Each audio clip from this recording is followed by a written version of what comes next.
China మంత్రులతో తాజాగా America అధ్యక్షుడు ట్రంప్ మాట్లాడాడు. వెర్రివాడి చేతికి పదవిస్తే ఎట్లుంటుందో అది మరొకసారి స్పష్టమైంది. చైనా మీద ప్రయోగించిన మా దగ్గర బోల్డ్ కార్డులు ఉన్నాయి, అత్యంత పవర్ఫుల్ కార్డులు ఉన్నాయి, అయినా నేను వాడట్లేదు.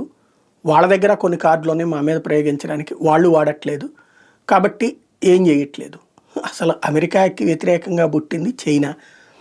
అమెరికా ఆధ్వర్యంలో ఎదిగి ఇప్పుడు అమెరికా తర్వాత స్థితికి వచ్చింది అది. ఆయిల్ రష్యా కంటే ఎక్కువ కొనేది అది. దాని మీద మాత్రం ఏమీ చేయడట.